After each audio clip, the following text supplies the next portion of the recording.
بسم اللہ الرحمن الرحیم وصلی اللہ علی النبی الکریم رب اشرح لی صدری ویسر لی امری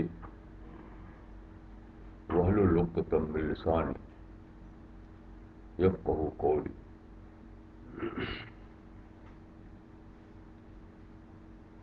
آج کا جو ٹاپک ہے وہ ہے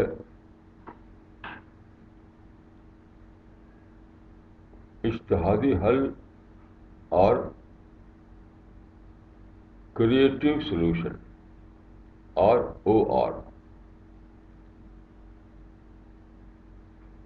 دیکھیے اسلام میں اجتہاد کی بہت زیادہ اہمیت ہے، لیکن اجتہاد کو لوگوں نے ایک پرسرار چیز بنا رکھا ہے. ہرگز اجتہاد کوئی مسٹیریس چیز نہیں ہے. وہ وہی چیز ہے جس کو آج کل کہا جاتا ہے کریٹو سولوشن. آج کل دیکھیے جب سے کمپیوٹر آیا ہے اور ماڈرن ڈیجیٹل ایج آیا ہے تو ایک لفظ بہت استعمال ہوتا ہے، ایک ٹرم جو کہتے ہیں کریٹو سولوشن. اس پر بہت کتابیں لکھی گئی ہیں، اسی کے نام پر بہت سی کمپنیاں ہیں، بہت سی ویب سائٹ ہیں. کریٹو سولوشن کیا ہے؟ وہ دراصل سیکولر نام ہے اجتہادی حل کا.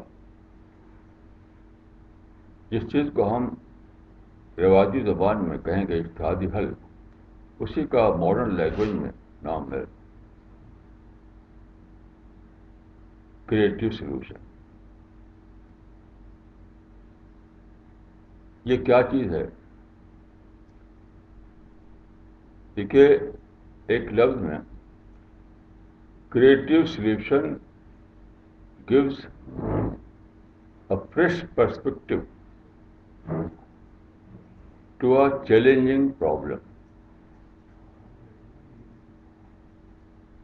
Creative solution gives a fresh perspective to a challenging problem. زندگی دیکھیے نام ہے مسائل کا، پرابلم کا.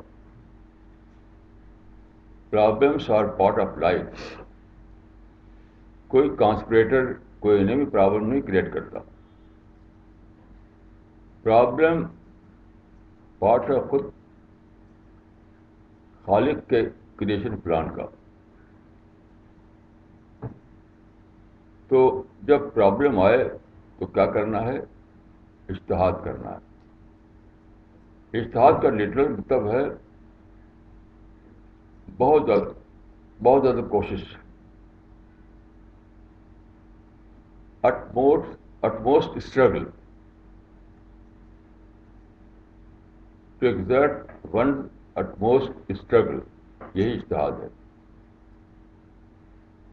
کس کام کے لیے؟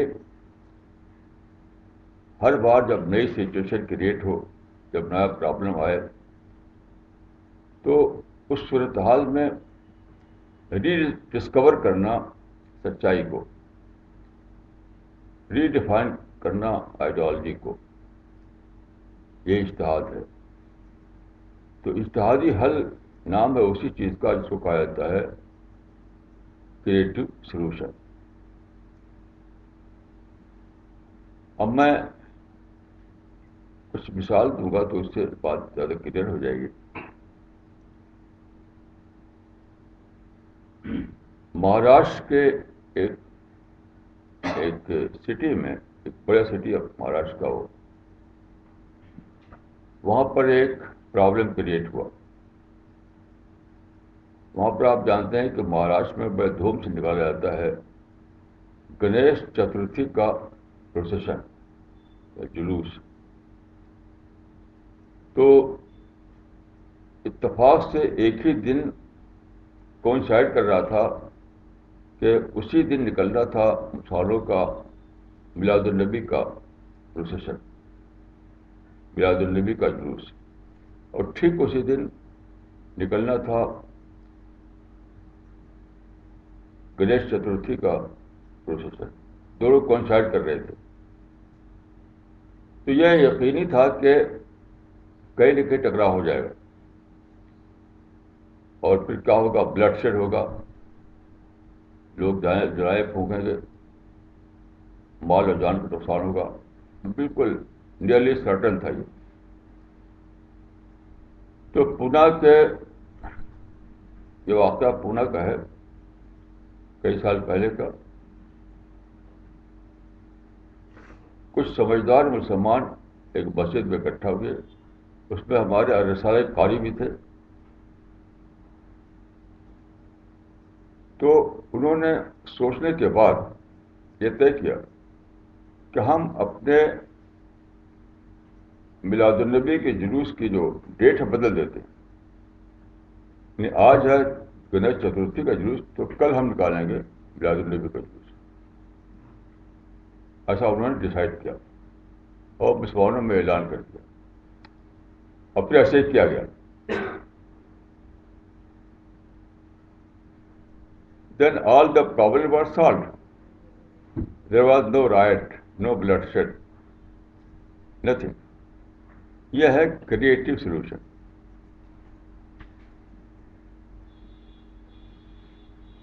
میں جہاں رہتا ہوں وہاں پر میرے گھر کے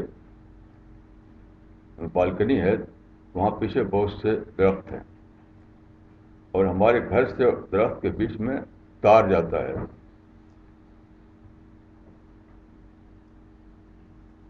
وائر. تو اس پر گلہریاں دوڑتی رہتی ہیں، ادھر سے ادھر ادھر سے. ایک روز میں نے دیکھا کہ ایک واقعہ ہوا کہ ایک تار جو اب یہاں ادھر سے ادھر تار جا رہا ہے، وائر. اس وائر پر ادھر سے ایک گلہری آ رہی ہے اور ادھر سے بھی گلہری چلی. تو اب دونوں کا ٹکراؤ ہونا طے تھا. تو میں نے دیکھا کہ فوراً ایک گلہری نیچے لڑ گئی، تار کے نیچے لڑ گئی. جب ایک گلہری چلی گئی تو پھر اوپر آ گئی. یہ ہے creative solution of a problem. یہ لا آف نیچر ہے. سارے اینیمل ورلڈ میں یہی ہوتا ہے. شیر بھی یہی کرتا ہے، ایلیفینٹ بھی یہی کرتے ہیں. آپ کبھی دیکھیں ٹی وی پر کہ کیسے عجیب غریب طور پر سارے اینیمل کسی کریٹو سولوشن کو اپنائے ہوئے ہیں. تو وہ کرتے ہیں بائی انسٹنکٹ. انسٹنکٹ سے کنٹرول ہوتے ہیں تمام اینیمل. انسٹنکٹ کہتے ہیں اردو میں جبلت. اور انسان جو ہے مائنڈ سے کنٹرول ہوتا ہے، سوچ کر کرتا ہے. تو جو کام جو میں نے واقعہ بتایا ان مسلمانوں نے جو کام کیا سوچ کر کے، وہ کام اینیمل کرتے ہیں اپنی انسٹنکٹ کے تحت. یہ ہے راز زندگی کی کامیابی کا.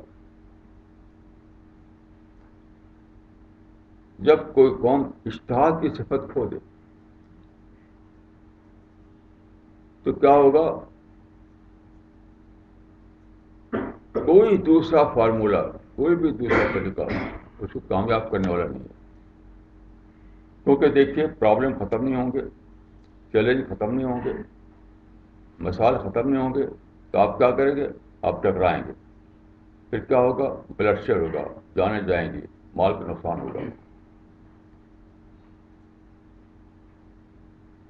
جیسے فلسطین میں ساری مسلم دنیا انوالو ہے، عرب دنیا ڈائریکٹ طور پر، بقیہ مسلمان انڈائریکٹ طور پر. 1948 سے یہ مسئلہ ہے، اور اب تک تقریباً $10 ٹریلین خرچ ہو چکا اس کے اوپر مسلمانوں کا. $10 ٹریلین، مور دین $10 ٹریلین. اور کیا کیا نقصانات کیے. آپ جانتے ہیں کہ مسئلہ وہی ہے، بلکہ الٹا نقصان مسلمانوں کو ہو رہا ہے. کیوں ہو رہا ہے؟ وہ اس مسئلے میں کریٹو سولوشن دریافت نہ کر سکتے. اجتہادی حل دریافت نہ کر سکتے. اجتہاد کی اہمیت اتنی زیادہ ہے کہ صحیح بخاری میں ایک روایت ہے جس میں کہا گیا ہے، رسول اللہ صلی اللہ علیہ وسلم نے فرمایا کہ تم اجتہاد کرو. اجتہاد پر یعنی انکریج کیا گیا ہے. اگر تمہارا اجتہاد صحیح ہوا تو تم کو ڈبل ثواب ملے گا، اور اگر تم نے اجتہاد میں خطا کر دی، غلطی ہو گئی، تب بھی تم کو ایک ثواب ملے گا. اس کا مطلب ہے کہ رسول اللہ نے آخری حد تک انکریج کیا کہ خوب اجتہاد کرو، خوب اجتہاد کرو، یہ ڈرے بغیر کہیں غلطی نہ ہو جائے. کیوں؟ اس لیے کہ اجتہاد کے بغیر زندگی، جس کو کہتے ہیں انگریزی میں بلائنڈ ایلی، بند راستہ بن جائے گی. تو یہ اجتہاد یا کریٹو سولوشن یہ خدا کے دین کا ایک ایسا پارٹ ہے جو ہمیشہ تاریخ میں جاری رہا ہے تمام پیغمبروں کے یہاں. میں آپ کو چند ایک مثال دوں گا اس کو واضح کرنے کے لیے. دیکھیے، بنی اسرائیل میں ان رسول اللہ صلی اللہ علیہ وسلم سے پہلے ایک نبی پیدا ہوئے تھے جن کا نام ہے محمد، جن کا نام ہے ایوب. بائبل میں اس کو جاب کہا گیا ہے، JOB. یہ ایسٹرن عربیہ میں کسی مقام پر تھے وہ. تو ان کو کوئی بیماری لگ گئی، بہت لمبی بیماری. بیماری میں ایسا ہوا کہ اپنی بیوی سے ناراض ہو گئے کسی موقع پر. ان کا کہ میں تم کو 100 لکڑی ماروں گا اچھا ہونے کے بعد. جب اچھا ہو جاؤں گا تم کو لکڑی سے 100 لکڑی ماروں گا. اچھا، اس بعد اللہ نے ان کو اچھا کر دیا. تو اب جب ان کو اب اچھے ہو گئے اور نارمل ہو گئے، نارمل، تو ان کو یہ بات ٹھیک نہیں لگی کہ میں اپنی بیوی کو جو اتنی خدمت کیا اس نے میرا، اس کو 100 لکڑی ماروں. تو قرآن میں اور بائبل میں دونوں میں ایک قصہ ہے، آپ پڑھ سکتے ہیں. اس وقت اللہ تعالیٰ نے انہیں ایک کریٹو سولوشن بتایا. کریٹو سولوشن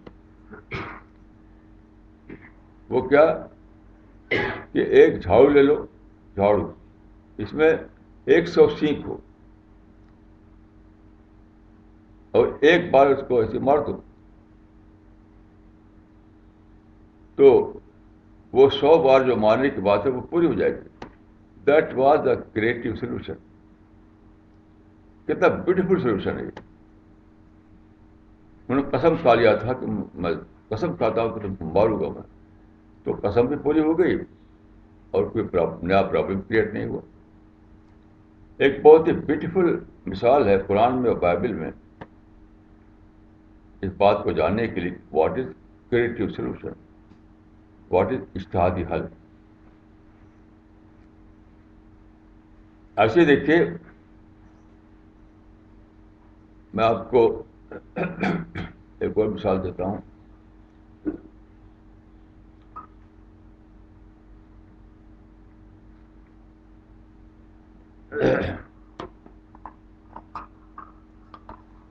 رسول اللہ کے زمانے کی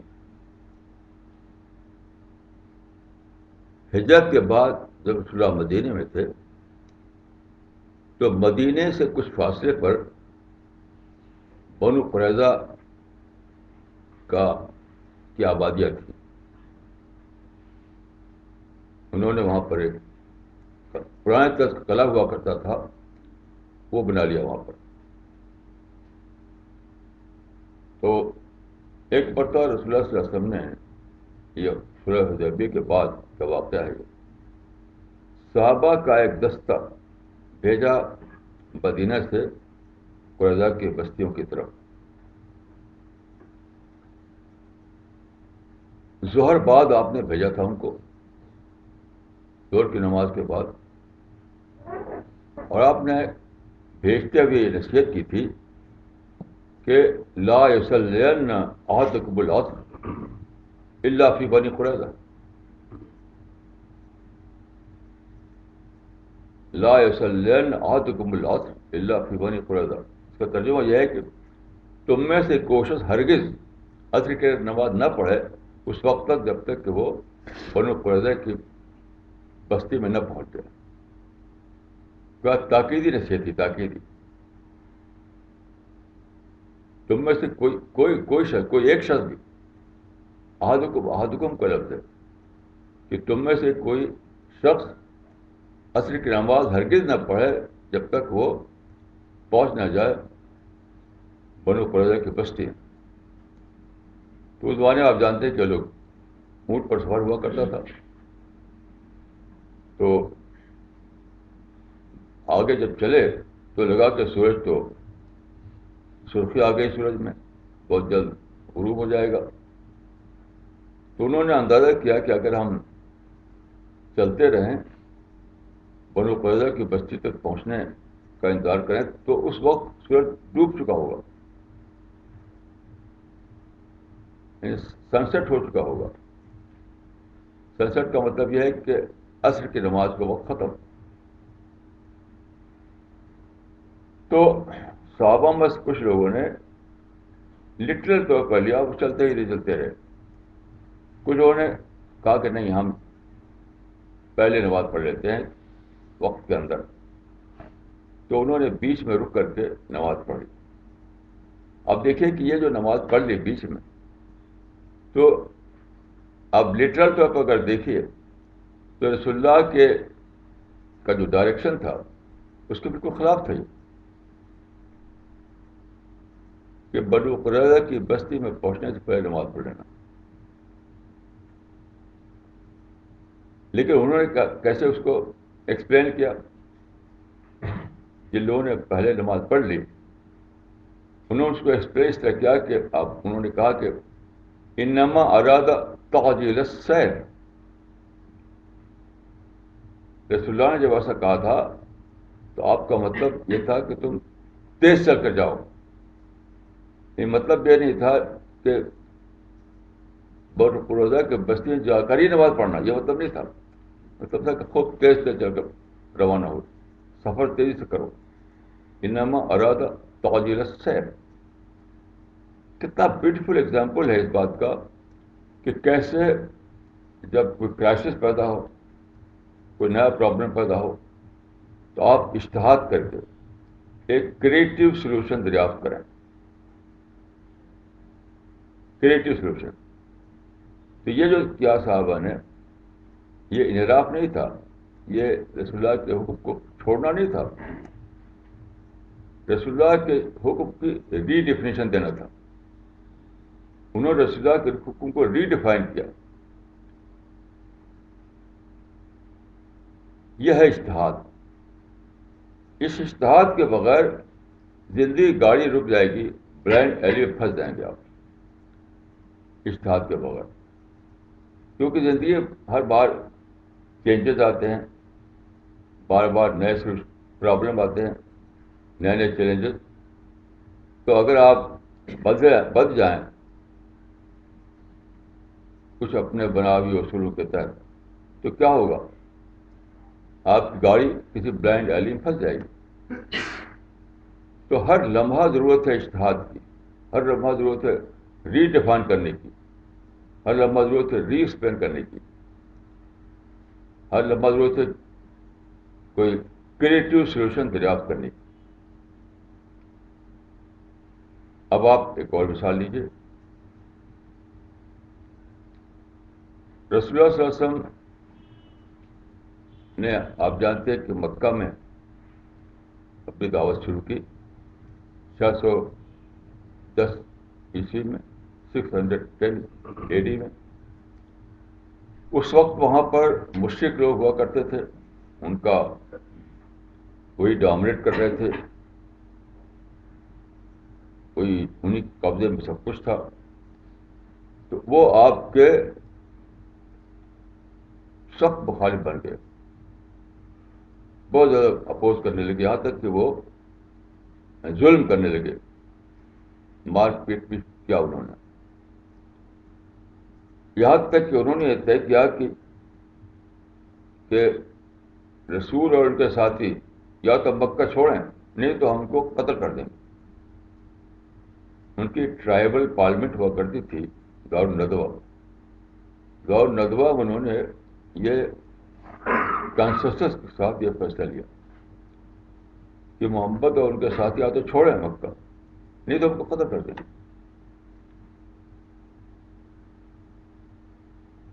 تو حضرت عمر جو تھے بہت بہادر آدمی تھے, وہ تیار ہو گئے جہاد کرنے کے لیے. رسول اللہ نے کیا فرمایا, یا عمر انا قلیل, اے عمر ہم تھوڑے ہیں. تو دیکھیے یہ بہادری نہیں ہے کہ آپ بس کوئی سچویشن کریٹ ہو لڑ جائیں. بہادری نہیں ہے یہ ہے بے دانشی, اسٹوپیڈیٹی. اگر یہ بہادری ہوتی تو رسول اللہ لڑ جاتے. تو آپ نے نئی پلاننگ کی, سارے معاملے کی نئی پلاننگ کی, یعنی آپ نے اپنے ورک پلیس کو بدل دیا. کیسی عجیب یہ وژڈم ہے کہ مکہ کے بجائے آپ مدینہ آ گئے. مشن وہی تھا, توحید کا مشن, لیکن ورک پلیس آپ نے بدل دیا. جہاں ٹکراؤ کا اندیشہ تھا وہاں چھوڑ کر وہاں آ گئے جہاں ٹکراؤ کا اندیشہ نہیں تھا مکے میں, تو چھوڑ کر مدینے. لیکن کیا ہوا, وہ لوگ جو تھے وہ ٹرائبل ایج تھا, وہ لڑنے بھینے کے ساتھ کچھ اور جانتے نہیں تھے. تو ہجرت کے بعد بھی انہوں نے لڑائی چھیڑ دی. بدر کی لڑائی ہوئی, احد کی لڑائی ہوئی, حنین کی لڑائی ہوئی. ان لڑائیوں کی وجہ سے کیا ہوا کہ رسول اللہ کا جو مشن تھا وہی اسٹاپ, وہی رک گیا. کیونکہ آپ دیکھیے توحید کا مشن جو ہے ایک پیسفل مشن ہے. اس کے لیے نارمل کنڈیشن چاہیے. لڑائی جھگڑے کے ماحول میں نفرت ہوتی ہے, انٹریکشن بند ہو جاتا ہے, اوپن مائنڈ سے لوگ چیزوں کو دیکھتے نہیں. تو آپ نے فیصلہ کیا کسی بھی قیمت پر ہمیں لڑائی کو ختم کرنا ہے. تو آپ نے نیگوسیشن شروع کیا. نیگوسیشن, بات چیت. یہ بات چیت حدیبیہ میں ہوئی جو مکہ سے تقریباً 10 میل کے فاصلے پر ہے. وہاں آپ 15 دن رہے. مکہ کے لیڈر وہاں آتے تھے, بات چیت ہوتی تھی. تو آپ جانتے ہیں کہ جو آدمی اپنے آپ کو بیٹر پوزیشن میں سمجھے وہ کبھی بھی دبتا نہیں.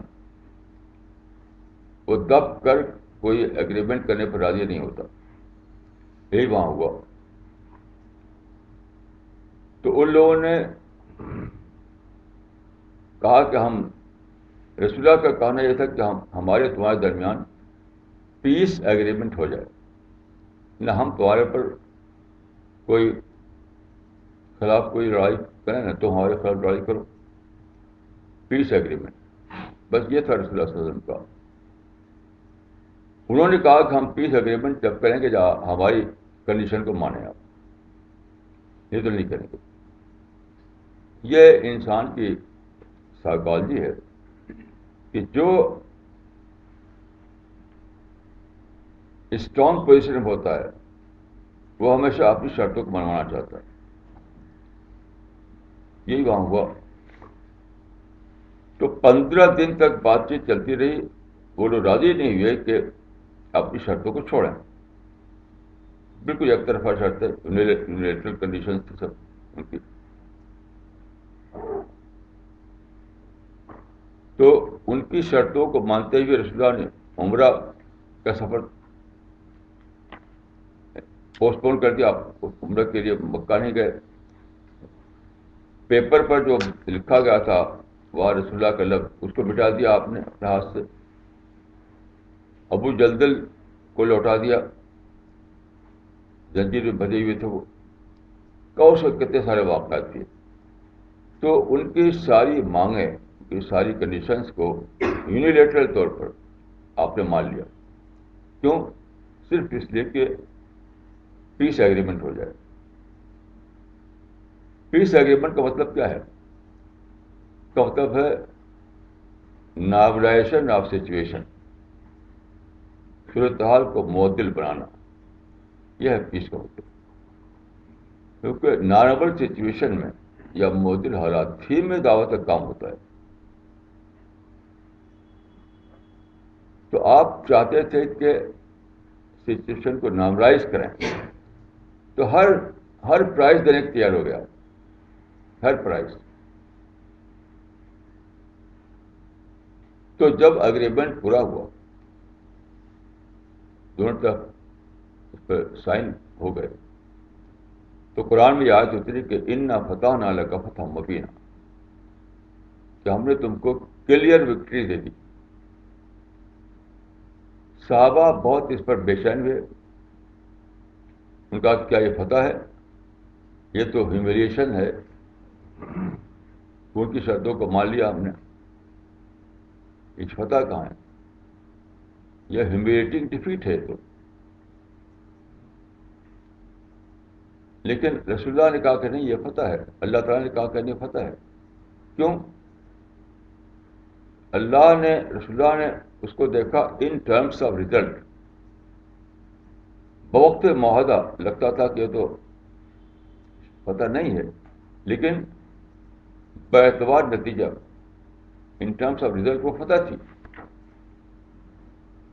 یہ ہے کریٹو سولوشن، کہ کسی چیز کو آپ پریزنٹ کے اعتبار سے نہ دیکھیں، فیوچر کے اعتبار سے.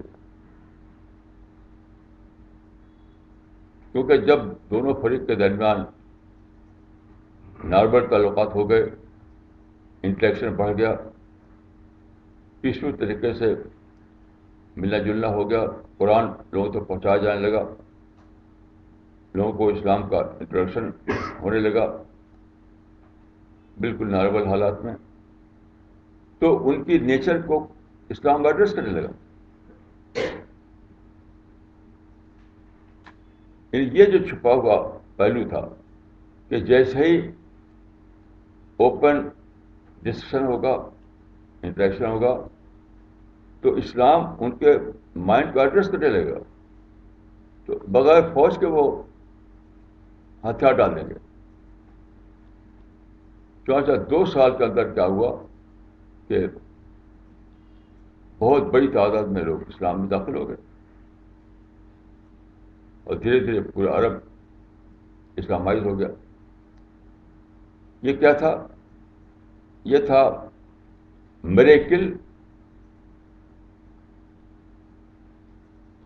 کریٹو سولوشن کا، اجتہادی حل کا. تو اجتہادی حل ہمیشہ ایسا ہوتا ہے کہ وہ فیوچر کو دیکھ کر کیا آتا ہے، پریزنٹ کو دیکھ کر نہیں. ہمیشہ کریٹو سولوشن جو ہے وہ فیوچر کو دیکھ کر ہوتا ہے، فیوچر بیسڈ ہوتا ہے. لوگ کیونکہ پریزنٹ میں پھنسے ہوئے رہتے ہیں، انہیں سمجھ نہیں پاتے. تو ایک کتنا بڑا یہ کتنی بڑی مثال ہے کہ ورک پلیس کو بدلنا، فریق ثانی کی شرطوں کو مان کر صورتحال کو نارملائز کرنا، کسی بھی قیمت پر وار کو ختم کر کے پیس لانا، یہ سب دین حق کے لیے عین مفید ہے. جب ایسا ہوگا تو وہ اس کا فائدہ دین حق کو ملے گا.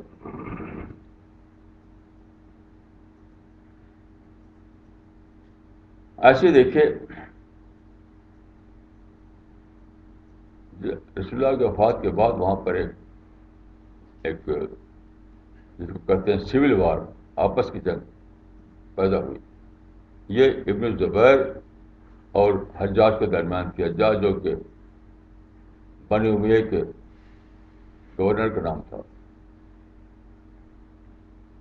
اس دور میں ایک صحابی تھے حضرت عبداللہ ابن عمر، وہ اس میں شریک نہیں تھے. دونوں طرف سے تلوار چلی تھی، دونوں طرف لڑائیاں ہو رہی تھی. تو وہ اپنے گھر میں تھے. تو ایک بار کچھ مسلمان ان کے پاس آئے. انہوں نے کہا کہ آپ گھر میں بیٹھے ہیں اور یہاں حق و باطل کی جنگ ہو رہی ہے، اس میں آپ کیوں شریک ہوتے؟ تو انہوں نے کہا کہ یہ حق و باطل کی جنگ نہیں ہے. تو لوگوں نے قرآن کی آیت پڑھی کہ وقاتلہم حتی لا تکون فتنہ ویکون الدین کلہ للہ، یعنی فتنہ کو ختم کر لیے لڑائی کرو. تو حضرت عبداللہ نے کہا کہ فتنہ تو ختم ہو چکا، قد فعلنا، وہ تو ہم نے ختم کر دیا، اب تو تم پھر سے فتنہ پیدا کر رہے ہو. وہ تو فتنہ تو ختم ہو چکا. فتنہ ختم ہونے کے معنی کیا ہے؟ اصل جو مقصود تھا جس میں ٹکراؤ پیش آیا تھا وہ تھا یعنی ریلیجس فریڈم، مذہب کی آزادی، دعوت اللہ کی آزادی. وہ ہو گیا، اب کوئی رکاوٹ نہیں ہے. وہ طاقتیں اب ختم ہو گئیں جو رکاوٹ ڈالتی تھی، جن کے بارے میں قرآن میں آیا کہ افرایت الذی انہا عبدا اذا صلی، کہ دیکھو ان لوگوں کو کہ نماز پڑھتا ہے ہمارا بندہ کعبہ میں، تو روکتے ہیں اس کو. تو وہ لوگ ختم ہو گئے. اب کون آپ کو نماز پڑھنے سے روکتا ہے؟ اب کون آپ کو دعوت اللہ کا کام کرنے سے روکتا ہے؟ اب کون آپ کو قرآن پھیلانے سے روکتا ہے؟ تو فتنہ تو ختم ہو گیا. اب جو تم کر رہے ہو تو پھر سے فتنہ کو زندہ کر رہے ہو. یہ خود ساختہ فتنہ ہے.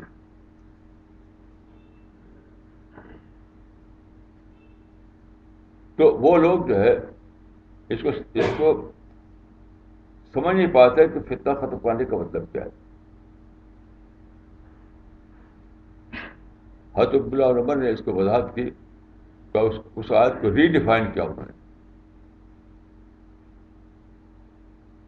یہ صورتحال آج تک مسلمانوں میں چلی آ رہی ہے کہ وہ نئی صورتحال پیش آتی ہے تو وہ ری ڈیفائن نہیں کر سکتے، ری اپلیکیشن دریافت نہیں کر پاتے اور لڑتے رہتے ہیں. اب آپ آج کل جو ہو رہا ہے اس کو دیکھیے. آپ نے اخباروں میں، ٹی وی پر دیکھا ہوگا کہ ایک فلم بنی امریکہ میں، اس کا نام ہے انوسینس آف مسلمس. اس میں رسول اللہ کو قابل اعتراض انداز میں پیش کیا گیا ہے، آبجیکشنیبل انداز میں پیش کیا گیا ہے. اس فلم کو انہوں نے، اس کے ایک پارٹ کو، تقریباً 12 منٹ کے حصے کو انہوں نے انٹرنیٹ پر ڈال دیا. تو لوگوں نے دیکھا. انٹرنیٹ ڈالنے کے معنی کہ آپ جہاں چاہے وہیں دیکھ لیجیے، اب پکچر ہاؤس میں جانے کی ضرورت نہیں ہے آپ کو. تو ساری دنیا میں مسلمان بھڑک اٹھے اس کے اوپر. اب جانتے ہیں کہ کہیں انہوں نے امریکہ سفیر کو مارا، کہیں جلایا پھونکا، اور ابھی آج تک کی خبر کے مطابق ہر جگہ سلسلہ جاری ہے.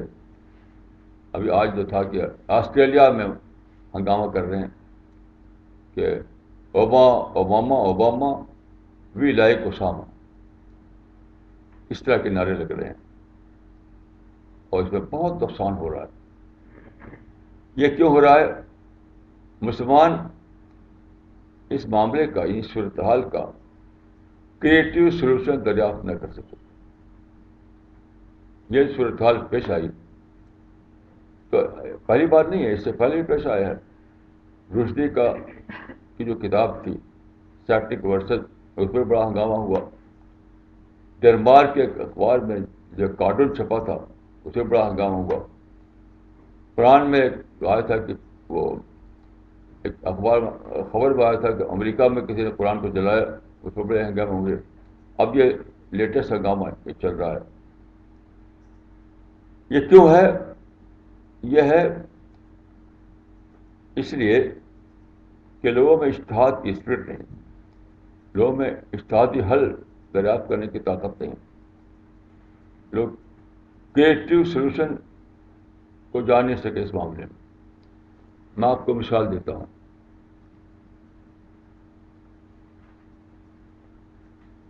دیکھیے، جب چھپی تھی سلمان رشدی کی کتاب سیپٹک ورسز، تو اس کے بعد میں امریکہ گیا تھا۔ وہاں ایک ساتھ سے ملاقات تھی، انہوں نے کہا تھا کہ امریکہ کے مشہور شہر ہے شکاگو، وہ شکاگو گئے تھے وہاں پر۔ تو انہوں نے بتایا کہ میں شکاگو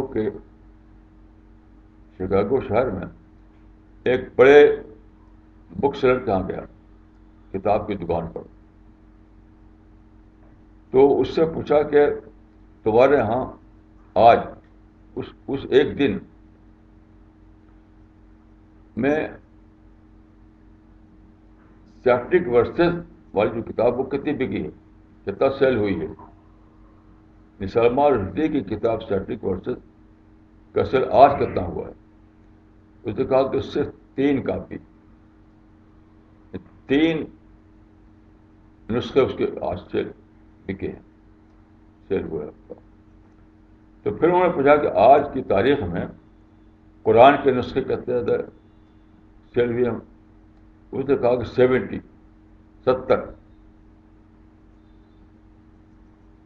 اب دیکھیے کہ ایسا کیوں ہوا؟ دیکھیے، ہر ایسا واقعہ کیا کرتا ہے، ان ٹرمز آف رزلٹ ہمارے لیے ایک بہت بڑا اپرچونیٹی لاتا ہے۔ وہ کیا؟ لوگوں کا اندر تجسس آتا ہے، کیوریاسٹی آتی ہے، وہ جاننا چاہتے ہیں کہ بھئی یہ کیا چیز ہے، کیا معاملہ ہے۔ تو وہ جو کیوریاسٹی پیدا ہوتی ہے وہ ہم کو دعوت کا موقع دیتی ہے۔ چنانچہ جب سٹی کوشش چھپی تو لوگوں کے اندر یہ تجسس آیا، یہ کیوریاسٹی آئی کہ کیا معاملہ ہے، یہ کیسی کتاب ہے یہ۔ تو گئے ڈھونڈنے کے لیے ادھر ادھر۔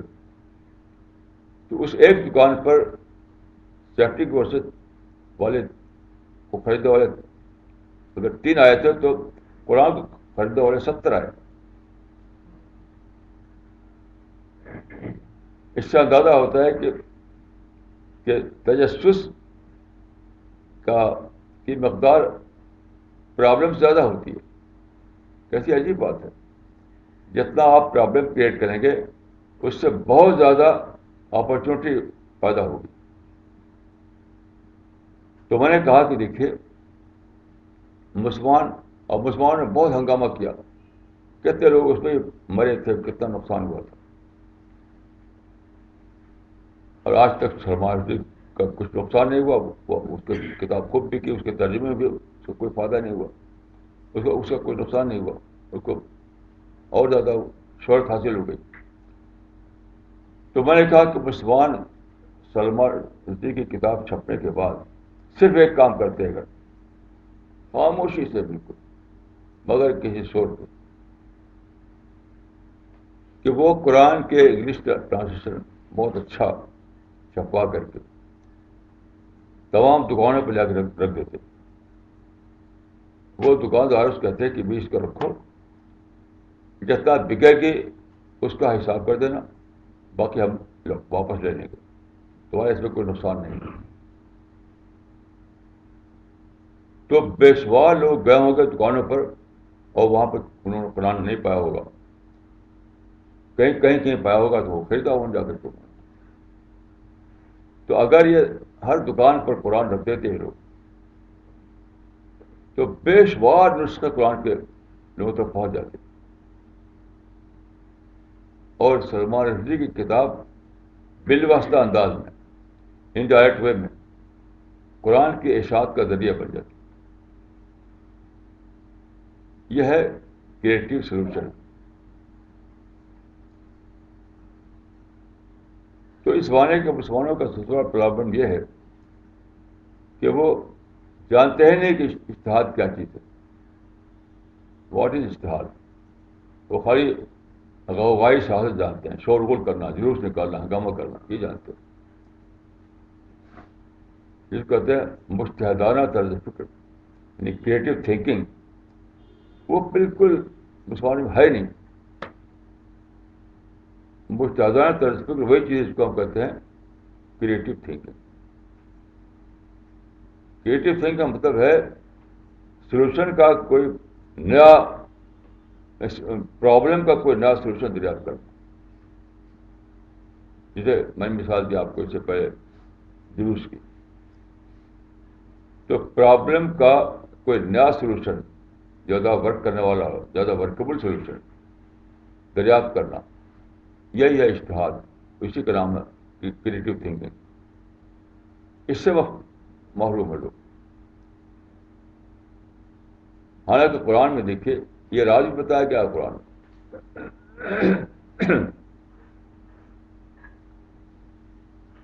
مکہ میں جب رسول اللہ صلی اللہ علیہ وسلم نے اپنا مشن شروع کیا تو وہاں پہ خوب پروپگنڈا کیا تھا آپ کے خلاف.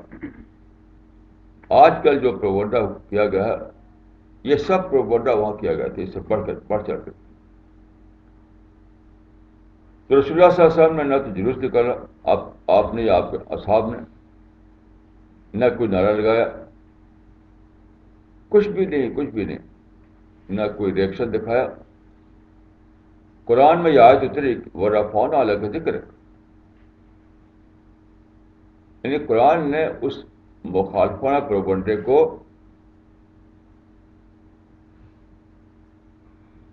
پبلسٹی کا نام دے دیا. پبلسٹی، یہ تمہاری پبلسٹی ہو رہی ہے فری میں. لوگوں کے اندر تأثر پڑ رہا ہے، لوگوں کے اندر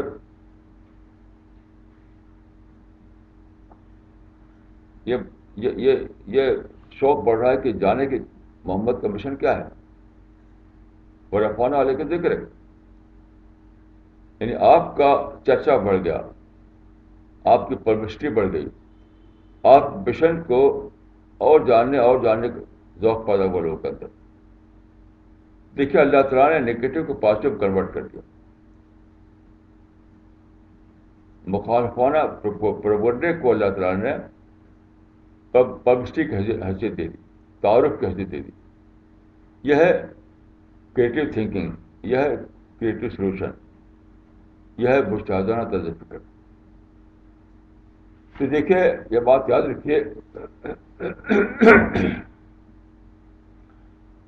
کہ آپ کے لیے پاسبل نہیں ہے کہ آپ پرابلم کو ختم کر دیں. یہ ممکن نہیں. آپ غور کیجیے، دنیا بھر کے مسلمانوں نے ہنگامہ کیا سلمان رشدی کے خلاف، تو کیا وہ ختم ہو گیا؟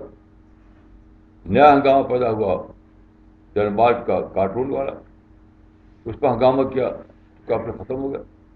اب ہنگامہ کر رہے ہیں انوسنس آف بسنس پر، تو کیا یہ ختم ہو جائے گا؟ یہ ناممکن ہے ختم ہو. کیوں؟ بہت بڑی غلطی یہ ہے کہ لوگ سمجھتے ہیں کہ یہ کانسپریسی کا نتیجہ ہے، یہ کسی دشمنی کا نتیجہ ہے. ہرگز نہیں. یہ اللہ کے دیے ہوئے آزادی کا مس یوز ہے. It is a phenomena of misuse of freedom. اور فریڈم کس نے دیا ہے؟ اللہ نے دیا ہے. فمن شاء فلیؤمن ومن شاء فلیکفر. تو خود اللہ تعالیٰ کے کریشن پلان میں فریڈم موجود ہے ہر انسان کے لیے. جب فریڈم موجود ہے تو اس کا مس یوز کرنا بھی موجود ہے. تو جتنے بھی واقعات ہو رہے ہیں یہ سب نہ تو کسی کانسپریسی کا حصہ ہے، نہ کسی کی دشمنی کا حصہ ہے، کچھ بھی نہیں. یہ سب کچھ بھی نہیں. انسان اپنی آزادی کو مس یوز کر رہا ہے. وہ صرف ہمارے خلاف نہیں، صبح شام روزانہ یہ کام ہو رہا ہے. یہ سب مس یوز کرتے ہیں. اسٹالن نے آزادی کو مس یوز کیا، ہٹلر نے آزادی کو مس یوز کیا. جہاں بھی کہیں بلڈ شیڈ ہے، جہاں بھی کہیں بھی ہنگامہ ہے، جہاں بھی کوئی وائلنس ہے، وہ سب کیا ہے؟ وہ ہے اللہ کی دی ہوئی آزادی کا مس یوز کرنا ہے. یہ تو ہو ہی رہا ہے. آدم کے زمانے سے ہو رہا ہے. خود آدم سے یہ غلطی ہوئی کہ انہوں نے آزادی کو مس یوز کیا. یعنی اللہ تعالیٰ نے آزادی دی تھی ان کو. فکلا منہا ہے وہ وکلا منہا وہ کیا ہے وہ ہیں؟ ہاں یعنی جنت میں اللہ تعالیٰ نے موقع دیا پوری آزادی کہ جہاں چاہو گھومو جو چاہے کھاؤ. لیکن انہوں نے مس یوز کیا کہ فاربن ٹیری کو جا کھانے لگے. That was case of misuse of freedom. اس وقت سے یہ چل رہا ہے، قیامت تک چلتا رہے گا. کیونکہ آپ آزادی کو ابالش نہیں کر سکتے، اس لیے آپ اس فنامنا کو روک نہیں سکتے. آپ نہ سلمان رشدی کو ختم کر سکتے، نہ کارٹونسٹ کو ختم کر سکتے، اور نہ اسلام کے خلاف فلم بننے کو ختم کر سکتے. امپاسبل ہے آپ کے لیے. وہ بنتا رہے گا، ہوتا رہے گا، ایک کے بعد دوسرا، دوسرے کے بعد تیسرا.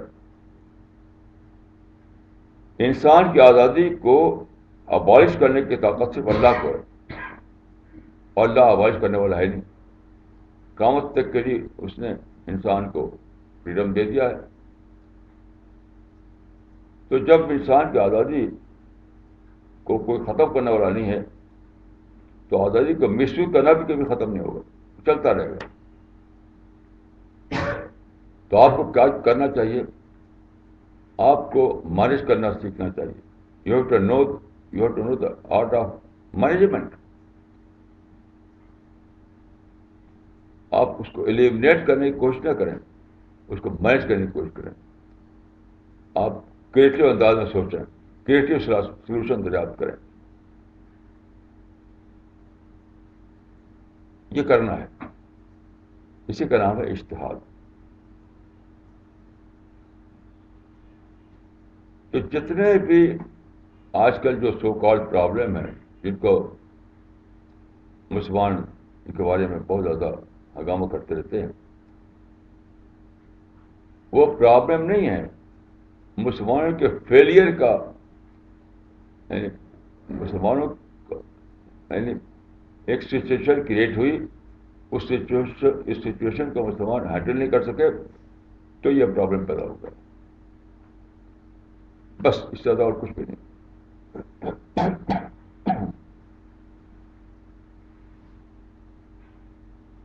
سب سے زیادہ اہم بات جو جاننا چاہیے وہ یہ ہے کہ we are living in a world that was not created by us. It was created by God Almighty. So we have to know what is the creation plan of God. Without knowing the creation plan of God, we cannot manage our affairs. We cannot deal with the problems. تو اللہ تعالیٰ کا جو creation plan ہے اس کے تحت اللہ نے انسان کو ٹوٹل فریڈم دیا ہے، کیونکہ ٹیسٹ پر ہے انسان. جب انسان ٹیسٹ پر ہے تو پھر تو دینا پڑے گا. جیسے آپ اسکول میں کالج میں ایگزام ہوتے ہیں تو 3 گھنٹے کے لیے اسٹوڈنٹ کو پوری فریڈم ہوتی ہے. اگر وہ اس کو کوشچن آپ نے دیا ہے ہسٹری کا اور اس کو ہسٹری کے بجائے وہ اس میں لٹریچر کی باتیں لکھ ڈالے اپنی کاپی میں تو آپ روک نہیں سکتے اس کو. جو چاہے لکھے، اس کو فریڈم ہے. یا اپنی کاپی سادہ چھوڑ دے، اس میں کچھ بھی لکھے، بیڈ لینگویج لکھے، آپ اس کو ہاتھ نہیں روک سکتے. مینجمنٹ اس کو ہاتھ نہیں روک سکتے، کیونکہ اس 3 گھنٹے کے لیے اس کو فریڈم ملا ہوا ہے. تو انسان کو اللہ تعالیٰ نے قیامت تک کے لیے ٹوٹل فریڈم دیا ہے. فریڈم میں اپنے آپ یہ شامل ہے کہ وہ چاہے پراپر یوز کرے یا مس یوز کرے، دونوں کی آزادی اس کو ہے.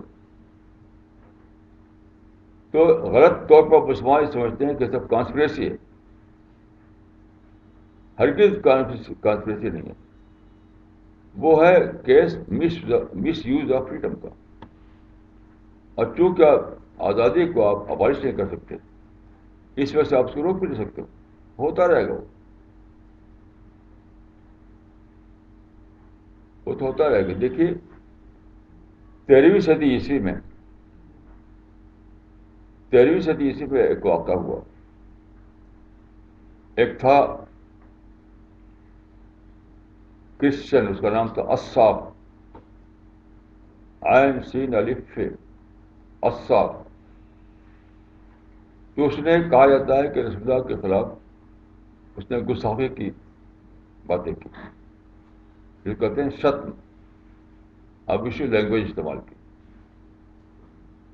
اس پر شورغل ہوا، مسلمانوں نے شورغل کیا کہ اس کو مارو، اس کو مارو. اس زمانے میں امام ابن تیمیہ زندہ تھے. انہوں نے ایک کتاب لکھی. اس کتاب کا نام ہے الصارم المسلول علی شاتم الرسول. اس میں یہ لکھا تھا انہوں نے کہ جو شتم کرے اس کو مار ڈالو. اس کے بعد بھی اس پر کئی کتابیں لکھی گئی، مثلا سبکی کتاب، ابن عابدین شامی کی کتاب وغیرہ. اور ان سب میں یہی کہا گیا کہ جو شتم کرے اس کو مارا جائے، قتل کر دیا جائے. تو کیا شتم ختم ہو گیا؟ شتم بڑھتا ہے، بڑھتا رہا، بڑھتا رہا، بڑھتا رہا. اب تو وہ ٹی وی پر ہے، اخباروں میں ہے، کتابوں میں ہے، لائبریریوں میں ہے، موویز میں ہے. جب کتاب لکھی تھی ابن تیمیہ نے، اس سے اب ہزاروں گنا زیادہ بڑھ چکا ہے. تو ایسی کتاب لکھنے سے فائدہ کیا؟ نہیں، ابن تیمیہ کو یا علامہ سبکی کو یا علامہ عابدین کو اور دوسرے لوگوں کو کتاب یہ لکھنا چاہیے تھا کہ جب بھی کہیں کوئی شتم کرے، جب بھی کوئی رسول کا گستاخی کرے، تو اس کو تم ایک دعوت کے کیس کے طور پر لو. ایک آدمی ہے جس سے جا کر آپ رسول اللہ کے بارے میں بات کر سکتے ہیں، یعنی اس سے ڈسکشن کر سکتے ہیں، اس کتابیں دے سکتے ہیں، اس سے جا کے بات کیجیے. جو شخص ایسا کرے اس کو دعوت کا کیس سمجھیے، نہ کہ شتم، نہ کہ قتل کا کیس. دیکھیے یہ جو آیا ہے، یہ اسلام قرآن میں کہیں بھی نہیں ہے. قرآن میں کہیں بھی نہیں ہے کہ جو شتم کرے اس کو مار ڈالو. یہ تو بلاسفیمی کا کانسیپٹ کرسچن میں تھا. جب رومن امپائر فتح ہوئی اور مصر وغیرہ کے سارے کرسچن لوگ اسلام میں داخل ہو گئے، تو وہ لے آئے، یعنی جو کرسچن کنورٹ تھے وہ لائے ایک کانسیپٹ، بلاسفیمی کا کانسیپٹ. اسلام میں نہیں تھا، اور وہ مسلمانوں نے اس کو اسلامائز کر لیا. قرآن میں دیکھیے اس کے برعکس بات ہے. قرآن میں ہے کہ ولا تسبوا الذین یدعون من دون اللہ فیسبوا اللہ عدوا بغیر علم. یعنی مسلمانوں کا کہا گیا ہے کہ تم دوسروں کے خلاف شتم نہ کرو، ورنہ وہ غصہ ہو کر تمہارے خلاف کریں گے. یعنی مسلمانوں کو یہ حکم نہیں دیا گیا ہے کہ جو شتم کرے اس کو مار ڈالو. یہ سارے قرآن میں ایسا کہیں بھی نہیں ہے. خود مسلمانوں کو کہا گیا ہے کہ تم شتم نہ کرو، ورنہ وہ پروک ہو جائیں گے. یعنی اے مسلمانوں تم شتم کر کے دوسروں کو پروک نہ کرو، یہ قرآن میں بتایا گیا. یہ تو کہیں بھی نہیں ہے کہ جو شتم کرے اس کو مار ڈالو. یہ تو کرسچن کانسیپٹ تھا، بلاسفیمی کا کانسیپٹ، جو کرسچینٹی سے جو لوگ اسلام میں داخل ہوئے وہ وہاں سے لے کر آئے، اور یہاں پر لوگوں نے اس کو اسلامائز کر لیا. اس کا نام رکھ دیا ست رسول کا سب ست کا مسئلہ.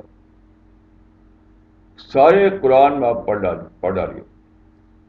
قرآن میں 114 آیتیں ہیں، 114 صورتیں ہیں، 6,500 آیتیں ہیں.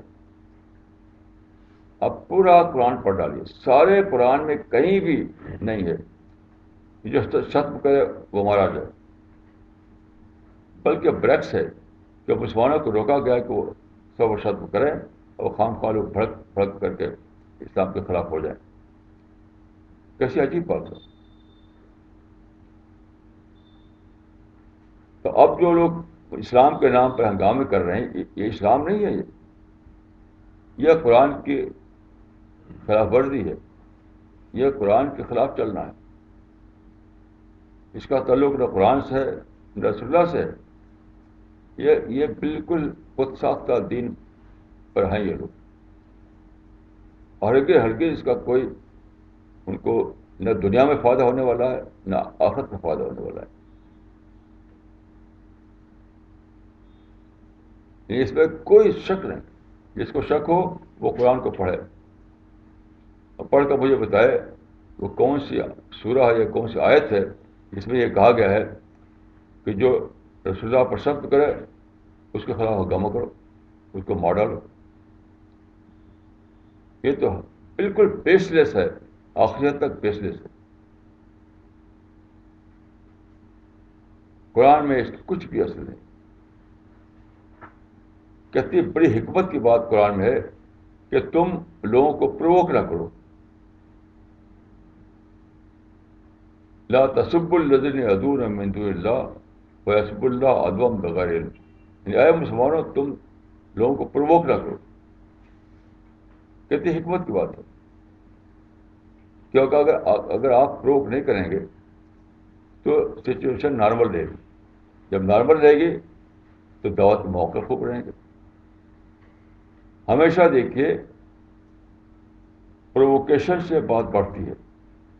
اگر آپ لوگوں کو پرووک نہ کریں تو یہ نیچر ہے، نیچر لا آف نیچر ہے کہ نارمل صورتحال باقی رہتی ہے. تو نارمل صورتحال کو جو بریک کرتی ہے وہ یہ ہے کہ آپ کوئی پرووکیٹو کام کریں، کوئی پرووکیٹو اسٹیٹمنٹ دیں، کوئی پرووکیٹو ایکشن لیں. تو مسلمانوں کو منع کیا گیا ہے کہ تم اس طرح کا کوئی پرووکیٹو فیل نہ کرو تاکہ نارمل صورتحال باقی رہے، تاکہ اسلام کا جو پیسفل مشن ہے وہ چلتا رہے. کتنی اہم تعلیم ہے یہ اسلام. تو جو قرآن میں لکھا ہوا نہیں ہے وہ مسلمان دریافت کر رکھا ہے، اور جو قرآن میں لکھا ہوا ہے اسے وہ بے خبر ہے. کیسی عجیب بات ہے. یہ جو چیز قرآن میں صحیح سے لکھی بھی نہیں ہے کہیں بھی وہ انہوں نے نکال رکھا ہے قرآن سے خود ساختہ طور پر، اور جو قرآن میں لکھا ہوا ہے اسے وہ بے خبر ہے. کہ کوئی بھی حرکت آپ کو نہیں کرنا چاہیے جس سے لوگ پرووک ہوں. آخری حد تک آپ کو اس سے بچنا ہے کہ لوگوں کو آپ پرووک کریں اور نارمرسی ختم ہو جائے. نارمرسی کو اسلام بہت زیادہ امپورٹنٹ دیتا ہے. نارمرسی، پیس، اچھے تعلقات. کیونکہ اس طرح کی جب فضا ہوگی تبھی کنسٹرکٹیو کام ہوگا، تبھی دعوت کا کام ہوگا، تبھی لوگ اسلام کو اسٹڈی کریں گے، اسلام کو سمجھیں گے. یہ ہے اسلام کا موقف. لیکن مسلمان چونکہ اجتہادی اسپرٹ ہے نہیں مسلمانوں کے اندر، اس لیے اس کو سمجھ نہیں پاتے ہو.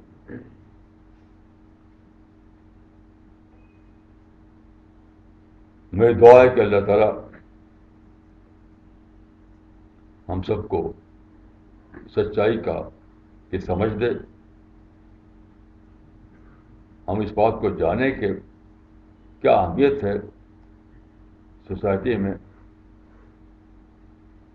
معدل حالات کی، نارمل سچویشن کی، اور اس کو ہر قیمت پر باقی رکھتے ہیں، ہر قیمت پر پیس باقی رکھتے ہیں، ہر قیمت پر نارملسی باقی رکھتے ہیں. اللہ تعالیٰ ہمیں یہ سمجھ دے تاکہ دعوت اللہ کا کام موافق حالات میں ہوتا رہے. اللہ تعالیٰ مجھ کو اور آپ کو اس ساتھ میں حصہ عطا فرمائے. اقول قولی ھذا واستغفر اللہ لی ولکم اجمعین.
Okay, we'll be starting with the question answer session now.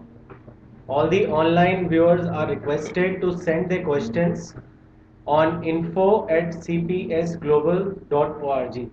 I repeat, info@cpsglobal.org.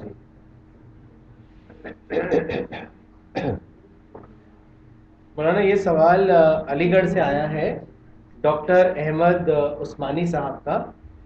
انہوں نے لکھا ہے مولانا صاحب ترمذی اور دوسری حدیثوں میں آیا ہے کہ قیامت کی ایک نشانی یہ ہے کہ بعد کو آنے والے لوگ پہلے کے لوگوں پر لعنت کرنے لگیں گے. اس کا کیا مطلب ہے؟ اس کو واضح کریں. عربی کا عربی جلانو آخر هذه الأمة جلانو أول وآخر هذه الأمة آخرها. اچھا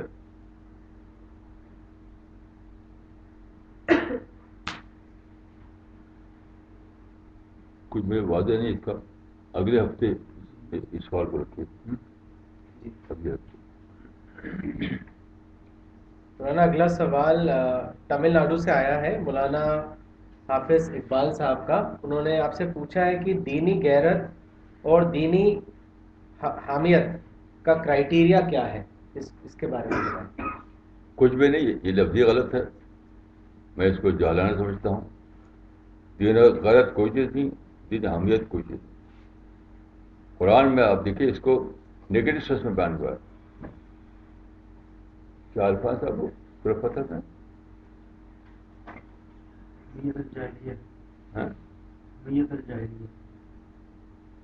جاہلیت بتایا جائے, حمیت الجاہلیت. غیرت اور حمیت کے الفاظ کو قرآن میں نگیٹو سینس میں بتایا جائے, پازیٹیو نہیں. یہ سب میرے نزدیک یعنی اس کا اسلام سے کوئی تعلق نہیں ہے, یہ قومی جذبات سے تعلق ہے. اس کا اسلام میں آپ کو صرف یہ دیکھنا ہے کہ لفظاً کیا بات لکھی ہوئی ہے قرآن حدیث میں. لفظاً یہ سب جذباتی الفاظ ہیں. دینی غیرت, دینی حمیت, آپ کے جذبات, آپ کے ایموشنس, آپ کے سینٹیمنٹ, کہ ہمارے جذبات مجروح ہوتے ہیں, یہ سب بالکل جاہلانہ الفاظ ہیں. اکثر کہتے ہیں لوگ کہ مسلمانوں کے جذبات مجروح ہوئے ہیں. یہ سب بالکل ہی اسلام میں کوئی ویلیو نہیں ہے ایسے الفاظ کی. آپ جذبات مجروح ہوتے ہیں نہیں, وہ تو آپ جانیں. کسی بھی بات, کسی بھی معاملے میں شرعی حکم معلوم بتانے کے لیے آپ کو قرآن کا حوالہ دینا پڑے گا, حدیث کا حوالہ دینا پڑے گا. ہمارے جذبات مجروح ہوتے ہیں, یہ کوئی حوالہ نہیں ہے, یہ کوئی ریفرنس نہیں ہے, اس سے کوئی بات ثابت نہیں ہوتی. مسلمانوں کے قومی جذبات مجروح ہوتے تو وہ جانیں, وہ خود اس کو مینیج کریں. اس کو اسلام کا لیبل نہیں لگا سکتے آپ. اسلام کا لیبل سے اس پر لگے گا جب کہ آپ کے پاس کوئی قرآن کا حوالہ ہو.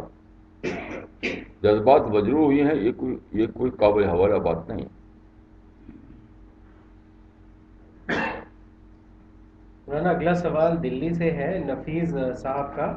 انہوں نے آپ سے تالیف قلب کے بارے میں پوچھا ہے اور انہوں نے لکھا ہے کہ اگر کوئی ادھارن دے کر اگر آپ سمجھانے کا پریاس کریں تو عتی کرپا ہوگی. دیکھیے تالیف قلب جو ہے اس کو انگریزی میں کہیں گے سافٹنگ دا ہارٹ، دل کو نرم کرنا. اور یہ ایک فطرت کا قانون ہے. ہر کام میں آپ ایسا کرتے ہیں. آپ جب بزنس کرتے ہیں یا آپ جاب کرتے ہیں، آپ رشتہ داروں سے ملتے ہیں، ہر جگہ آپ یہ اصول استعمال کرتے ہیں تالیف قلب کا، یعنی دل کو نرم کرنے والی بات. تو یہ کوئی انوکھی بات نہیں ہے، اسی کا اسلام میں دعوت کے مقصد کے لیے استعمال کیا گیا ہے. وہ کیسے؟ جیسے کہ آپ نرم بولی بولیں، اچھے الفاظ میں اس کو خطاب کریں. ایک کتاب وہ فرض کی کہ خریدنے کے لیے کہہ رہا ہے، آپ فری میں دے دیں اس کو. یہ سب تالیف قلب ہے. جیسے ایک صاحب نے مجھے واقعہ بتایا کہ وہ بس میں سفر کر رہے تھے، تو ہمارے کی چھپی ہوئی کتاب، اس کا نام ہے انسان اپنے آپ کو پہچان. وہ اردو میں، ہندی میں، انگلش میں، تینوں زبان میں ملتی ہے. تو وہ پڑھ رہے تھے اس کو. تو ایک غیر مسلم وہاں بیٹھے ہوئے تھے، ان کو یہ نام کچھ نام سے اٹریکٹ ہوئی وہ، کہ انسان اپنے آپ کو پہچان. تو انہوں نے کہا کہ یہ کتاب کیا میں خرید سکتا ہوں؟ مطلب اس کتاب کو چاہتے تھے کہ پیسہ دے کے خریدے. تو ان کا گن ہے، میں آپ کو گفٹ دیتا ہوں. یہ ہے تالیف قلب. تو تالیف قلب کوئی انوکھی چیز نہیں ہے. موقع کے لحاظ سے، جیسے آپ کسی جگہ گئے، کسی گرودوارے میں، مندر میں، تو وہاں پرساد دیا. اب آپ کہیں کہ یہ تو شرک ہے، یہ تو جائز نہیں. یہ تالیف قلب کے خلاف ہوگا. آپ لے لیجیے اس کو بہت شوق سے، شکریہ ادا کرتے ہوئے. وہ تالیف قلب کی نیت سے لیجیے اس کو، تو ثواب ہو جائے گا آپ کو. تو تالیف قلب کا کوئی لگا بتا اصول نہیں ہے. موقع کے لحاظ سے مدعو کو کے دل کو نرم کرنا، اور اس کو یعنی ایسی سچویشن کریٹ کرنا کہ بہت ہی نارمل ذہن کے ساتھ وہ آپ سے بات کرے، آپ کتاب کو پڑھے. بس اسی کا نام تالیف قلب ہے. اس کی کوئی فیس نہیں بنا سکتے ہم. کوئی اس کی فیس نہیں ہے کہ آپ جب مندر میں جائیں تو پرساد قبول کر لیں. ایسی کوئی فیس نہیں ہے. ہر موقع کے لحاظ سے تالیف قلب ہوتی ہے. تو اگر آپ کو دعوت کا جذبہ آپ کے اندر دیتا ہے، آپ کو مدعو کے ساتھ آپ کا رفع ہے، یعنی آپ کے اندر مدعو فرینڈلی ذہن ہے، آپ کے اندر مدعو فرینڈلی ذہن، تو آپ خود فوراً آپ سمجھ میں آ جائے گا کہ یہاں پر ہم تالیف قلب کا کون سا طریقہ استعمال کریں جو مؤثر ہو. مولانا اگلا سوال دلی سے ہے، ڈاکٹر طاہا کا. انہوں نے لکھا ہے کہ quite a few times it happens that we are invited in gatherings or parties. In such gatherings or parties, alcohol is also served. My question is that should we attend such gatherings or parties? دیکھیے، ہمارا مسلک جو اسلام کے مطابق ہے وہ یہ ہے کہ اس ایسی پارٹیوں میں ویسے تو جانا وقت کو ضائع کرنا ہے، لیکن اگر آپ داعی ہیں تب جانا بالکل یعنی بہت ہی اچھی بات ہوگی کہ آپ اپنے پاکٹ میں، اپنے بیگ میں اسلامی پمفلٹ رکھ لیں، قرآن کا تحفظ رکھ لیں، ایسی کچھ کتابیں رکھ لیں رسول اللہ کی سیرت پر، اور وہاں پر جو لوگ آتے ہیں اس کو آپ پیش کریں کتابیں. تو وہ ان کا فیل ہے کہ وہ الکوہل لیتے کہ نہیں لیتے، وہ ان کا فیل ہے. آپ کو اس سے کیا لینا دینا. تو یہ کوئی وجہ نہیں کہ آپ پارٹیوں میں نہ جائیں. اصل چیز ہے کیا پارٹیوں میں جا کر کے آپ اس کو اپرچونیٹی کو اویل کر سکتے ہیں، اویل کر سکتے ہیں. ایک گیدرنگ کو بطور آڈینس کے استعمال کرنا، بطور بدو کے استعمال کرنا، یہ آپ کر سکتے ہیں کہ نہیں.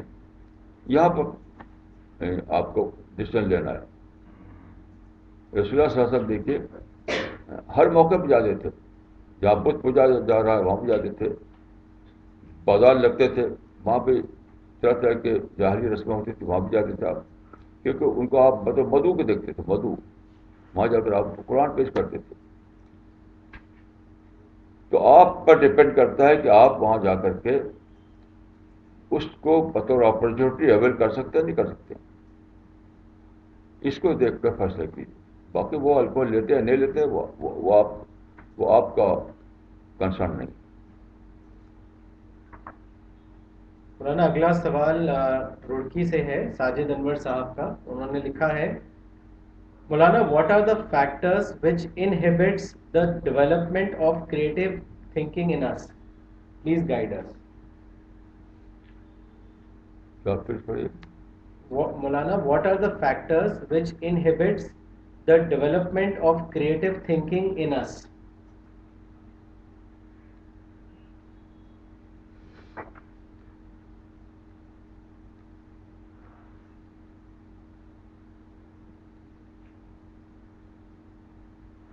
میں دیکھیے میرا جو ایکسپیرئنس ہے وہ تو یہ ہے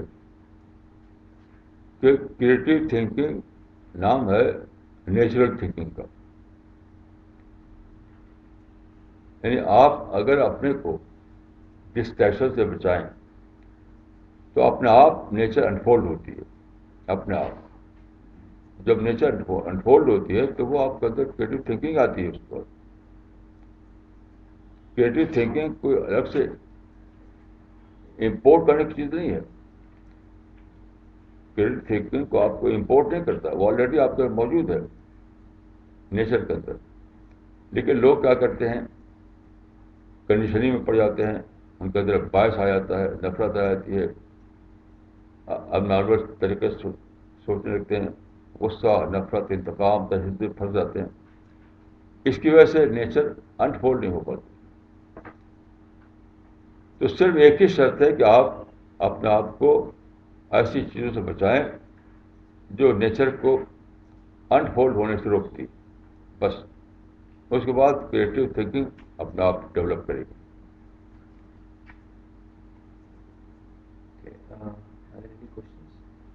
کچھ کوشچن ہے؟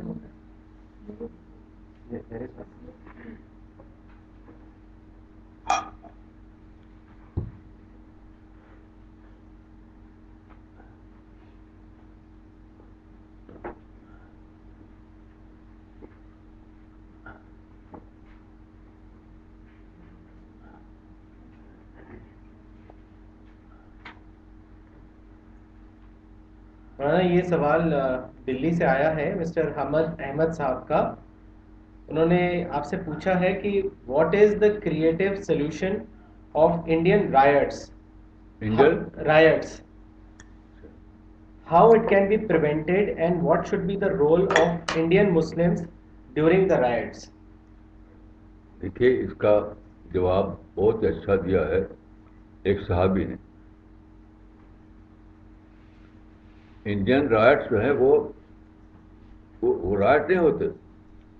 Muslims are paying the price of their own stupid policies.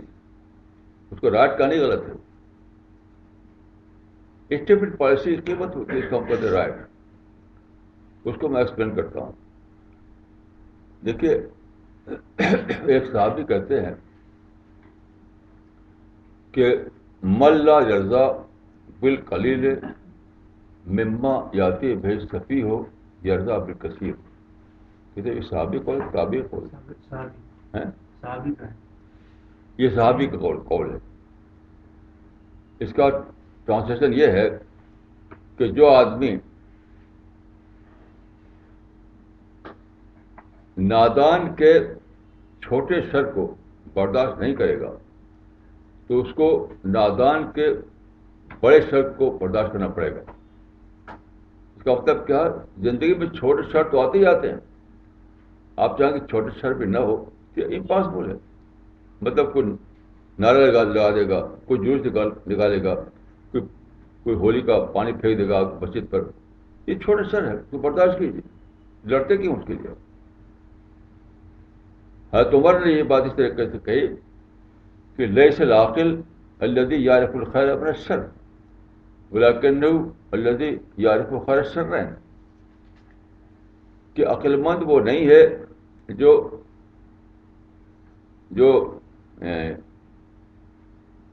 خیر اور شر کو جانے. عقل مند وہ ہے جو یہ جانے کہ دو شر میں سے کمتر شر کون سا ہے. مطلب کیا ہے؟ زندگی میں چوائس جو ہے وہ گڈ اینڈ بیڈ کا نہیں ہے، لیسر ایول اور گریٹر ایول کا ہے. آپ دیکھیے کمرہ ڈائٹ بھی کیا ہوتا ہے. 99% کیسز کیا ہوتا ہے کہ مسلمان مطالبہ کرتے ہیں کہ روٹ بدلو. اچھا وہ روٹ نہیں بدلنے تیار ہوتے، یا کہتے ہیں کہ صاحب لاؤڈ اسپیکر پر بھجن بند کرو، وہ بند کرنے پر تیار نہیں ہوتے. تو کیا کرتے ہیں اس کے بعد؟ جب روکتے ٹوکتے ہیں وہاں پہ. آپ جیسے ہی آپ روکا ٹوکیں گے، جیسے آپ ان کو یعنی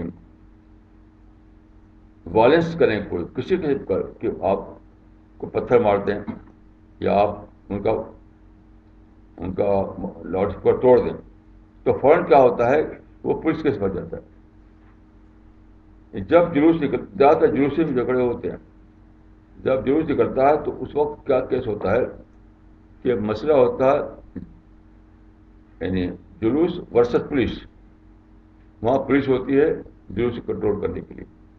مسلمان کیا کرتے ہیں کہ روٹ بدلو، ادھر ہماری مسجد ہے، ادھر ہمارا محلہ ہے، تو وہ راضی نہیں ہوتے، تو پولیس سے کہتے ہیں ان کو بدلواؤ، ادھر لے جاؤ ان کو. پولیس کہتی ہے کہ ہم نہیں بدل سکتے، ہمارے بس میں نہیں ہے. تو پولیس کو پتھر مارتے کیا ہوتا ہے؟ جو کیس پہلے تھا جلوس ورسس پولیس، اب ہو جاتا ہے مسلم ورسس پولیس. اب خام کا آپ کو آبل بجبار کی سچویشن بن جاتی وہاں پہ. ابھی ریسنٹلی جو فساد ہوا تھا یو پی میں، وہ کیا ہوا تھا؟ روزے کے زمانے میں لوگ اب مسجد میں جمع ہوئے تھے افطار کرنے کے لیے. قریب کی مندر سے آواز آنے لگی بھجن کی.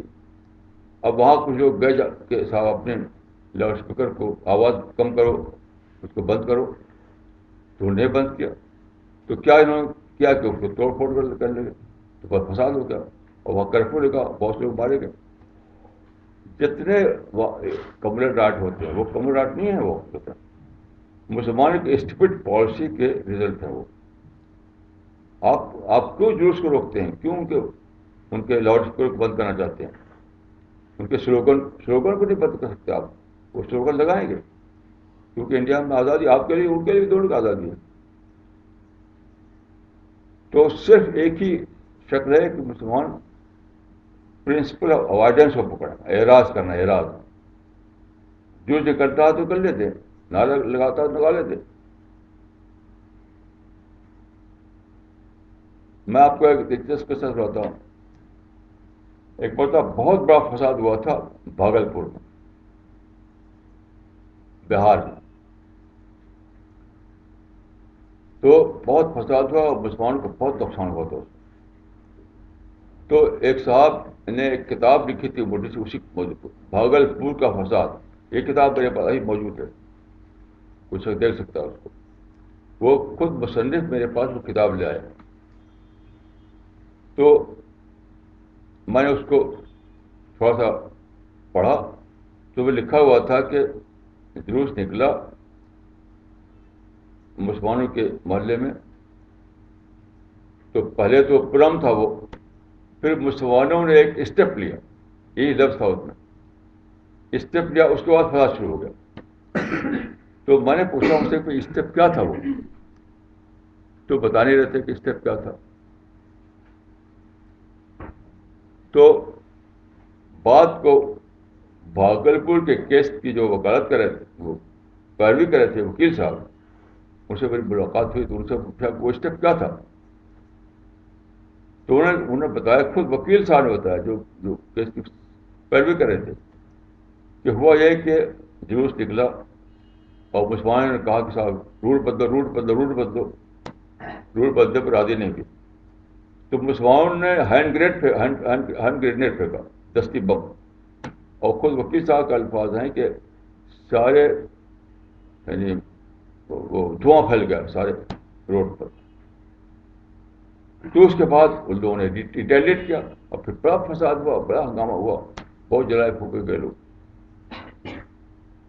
تو بھائی اسٹیپ لیا کہہ کر کے چھپائے ہوئے آس پاس بات کو. تو اس نے ایک نادانی کی کہ وہاں بم مار دیا.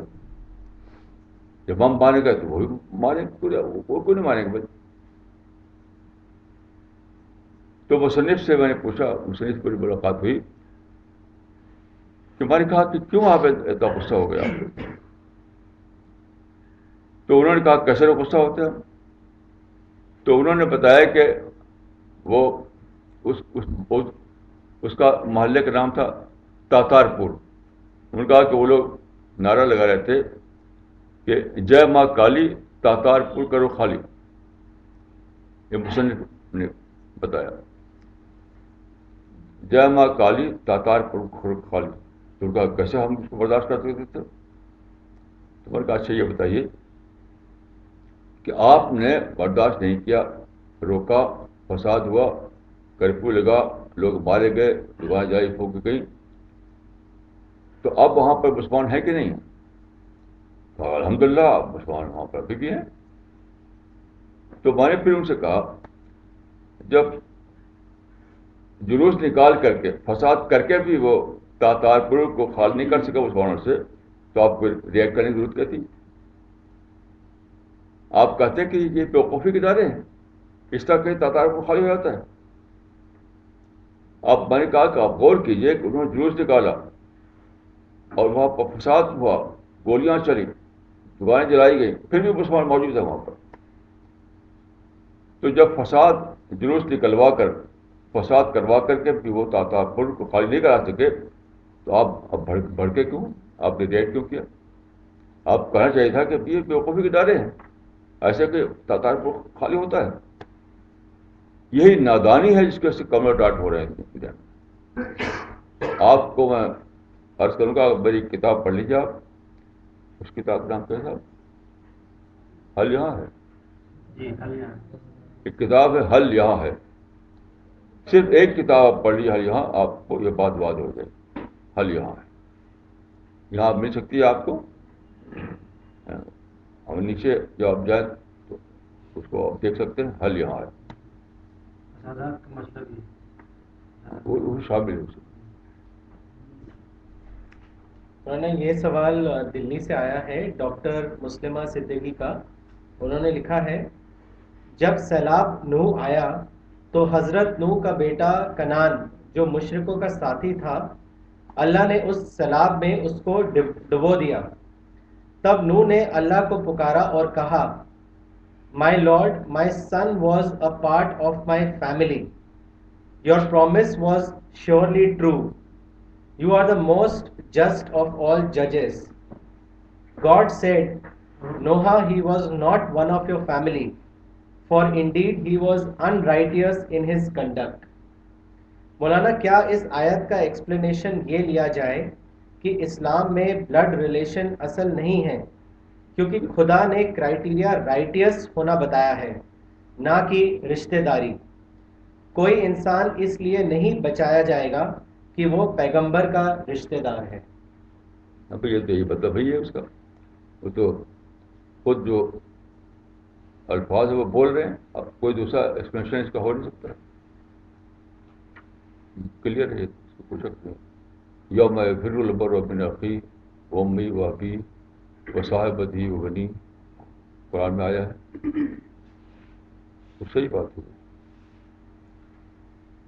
مولانا اگلا سوال دلی سے ہے ڈاکٹر فریدہ خانم کا. انہوں نے لکھا ہے کہ مولانا یہ جو ابھی پریزنٹ وائلنس ہوا ہے مووی کو لے کے، تو اس میں انہوں نے لکھا ہے کہ ٹائمز آف انڈیا میں آیا ہے کہ had Muslims not reacted violently, very few people would have watched the film. Not only has it increased the curiosity of people, but now YouTube plans to put the complete video online. Maulana what is your thoughts on this? یہ تو بہت صحیح بات ہے. میں نے پڑھا ہے ٹائمز آف انڈیا کے اس رپورٹ کو. یہ تو مسلمان، میں نے تھوڑا دیکھا انٹرنیٹ پر، تھوڑا سا دیکھا ہے اس کو. اتنا ابسرڈ ہے وہ، بالکل یعنی تھیم اس کی فضول ہے کہ اس قابل نہیں کوئی دیکھے دیر تک اس کو. آدمی اس کو ذرا سا دیکھے گا اور اس کے بعد چھوڑ دے گا اس کو. یہ تو مسلمان شورغل مچایا تو اس کی اہمیت پیدا کر دی شورغل پر. یہی بات ہوئی تھی سلمان رشدی کے معاملے میں کہ وہ کتاب بھی بالکل اس کی تھیم بہت ہی تھرڈ کلاس کی تھیم ہے اس کی. اور لیکن مسلمان جو شور مچایا تب لوگوں کو خوابی کیا اس کو پڑھو کیا بات ہے اس کتاب میں. تو سلمان رشدی کے معاملے میں بھی مسلمانوں نے شورغل کر کے اس کی اہمیت بڑھا دی. ایسے اس بار بھی شورغل کر کے اس کی اہمیت بڑھا دی. ورنہ کوئی بھی شخص اس کتاب کو پڑھے یا اس یہ انویسٹرس آف مسلمس کو دیکھے، اتنا زیادہ لو ہے، اتنا زیادہ ابسرڈ ہے کہ آدمی کہے کہ لا حول ولا قوت کہہ کے چھوڑ دے گا اس کو. اس سے کوئی پرابلم بھی ہونے والا نہیں، ہرگز نہیں. کوئی ایک آدمی اس سے کوئی اثر لینے والا نہیں. لیکن جب شورغل کریں گے آپ تو اہمیت بڑھ جائے گی. شورغل کرنے کی وجہ سے اہمیت بڑھ گئی اس کی. مولانا ان کا ایک اور سوال ہے. انہوں نے لکھا ہے One of my students told me that after completing his studies, he would join jihad. I asked him the reason for his doing so. He replied that our brothers are being killed in Assam. How can we remain silent at such oppression? We have to retaliate. Maulana, what is your دیکھیے comment? یہ سارا معاملہ یہ ہے کہ مسلمانوں کے جو سو کالڈ جو لیڈر ہیں، بالکل مسلمانوں میں تھرڈ کلاس لوگ جو ہے آ کر کے بولتے ہیں اور اسٹیج پر اردو اخباروں میں چھپتا ہے. زیادہ تر اردو اخباروں میں یہ سب باتیں ہوتی ہیں. لوگ سمجھتے ہیں کہ وہاں ظلم ہو رہا ہے. اخباری رپورٹوں میں ون سائڈڈ رپورٹنگ ہوتی ہے، یک طرفہ رپورٹنگ. یعنی خود مسلمانوں نے کیا کیا یا نہیں ہوتی.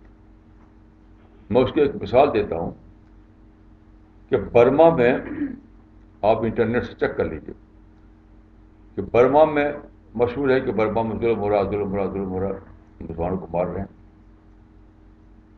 تو دلی کے کچھ یہی جو سو کال لیڈر ہیں مسلمانوں کے، انہوں نے دلی کے جو برما کا ایمبیسڈر ہے اس کو لیٹر لکھا کہ ہم آپ سے ملنا چاہتے ہیں، اس جو ظلم مسلمانوں کے خلاف ہو رہا ہے اس سے بات کرنے کے لیے. تو اس نے ایک لیٹر لکھا. اس لیٹر کو اس نے انٹرنیٹ پہ ڈال دیا. آپ دیکھ سکتے ہو اس لیٹر کو. برما کے سفیر نے جو دلی میں ہے، اس نے کہا کہ آپ لوگ واقعات کو پوری طریقے سے لیجیے، آپ بے خبر ہیں اصل واقعہ سے. اس نے کہا کہ وہاں پر ایسا ہوا کہ ایک بدھسٹ لڑکی کو کئی مسلمان لڑکوں نے گینگ ریپ کیا اور پھر مار بھی ڈالا اس کو. تو ظاہر ہے کہ اس سے تو وہاں پر ایک ٹریگر ہونا ہی تھا. یہ سب باتیں آپ دیکھیں انٹرنیٹ موجود ہے. تو اس طرح کی ہمکانہ حرکتیں جو کی آتی ہیں اس کو رپورٹ نہیں کرتے اخبار والے، اس کے ریٹیلیشن کی رپورٹ کرتے ہیں. اس کو میں کہتا ہوں ون سائڈڈ رپورٹنگ. تو یہ سب سے زیادہ یہ مسلمانوں کے اخبار ہے وہ آگ لگاتے ہیں. مسلمانوں کے اخبار میں سب سے زیادہ ون سائڈڈ رپورٹنگ ہوتی ہے. میں نے ایک مضمون لکھا تھا کہ مسلمانوں کی جو صحافت ہے وہ یلو صحافت، یلو جرنلزم کی سب سے بڑی مثال ہے. جتنے مسلمانوں کے اخبارات ہیں چاہے اردو ہو یا انگریزی میں ہو، سب یلو جرنلزم کی مثال ہوتے ہیں. یعنی آدھی بات نہ کہنا، آدھی بات کہنا، اسے لوگ بھڑک بھڑک کر کے ہوتے ہیں. تو آسام میں کچھ نہیں ہے، نہ برما میں کچھ ہے. ہر جگہ مسلمانوں کو بتانا چاہیے کہ تم نے جو حماقتیں کی تھی اس کو بند کرو. یہ ریٹیلیشن ہے. ریٹیلیشن کو وہ ظلم بتاتے ہیں. برما میں بھی ریٹیلیشن ہے، آسام میں بھی ریٹیلیشن ہے. تو جو طالب علم بیچارہ ایسا سوچ رہا ہے وہ جانتے ہی نہیں کچھ، اس کو حقیقت خبر نہیں. اس مسلمانوں کے اخبار میں پڑھ لیا اس نے، سمجھتا ہے کہ وہی واقعہ ہے. حالانکہ مسلمانوں کے اخبار میں ایک طرفہ رپورٹنگ رہتی ہے. تو اس کو اگر سمجھا دیا جائے کہ تم پوری صورتحال پتہ کرو کہ کیا ہے، تو معلوم ہوگا کہ مسلمان انسنس نہیں ہے.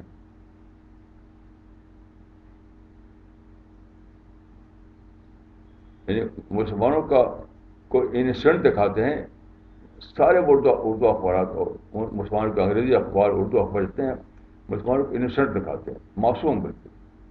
اسی سے لوگ بھڑکتے ہیں کہ ہم تو بالکل انسنٹ ہیں، ہمارے خلاف کام کا ظلم ہو رہا ہے. اور یہ بالکل ایسا نہیں ہے. آپ اس کی ایک مثال بھی بنے دی آپ کو، آپ انٹرنیٹ پہ چیک کر لیجئے کہ برما کا سفیر جو انڈیا میں ہے اس نے جو خط لکھا تھا اس کو اس نے ڈال دیا انٹرنیٹ پر، اس کو ڈاؤن لوڈ کر پڑھ لیجیے آپ. مولانا اگلا سوال دلی سے ہے مس نغمہ صدیقی کا.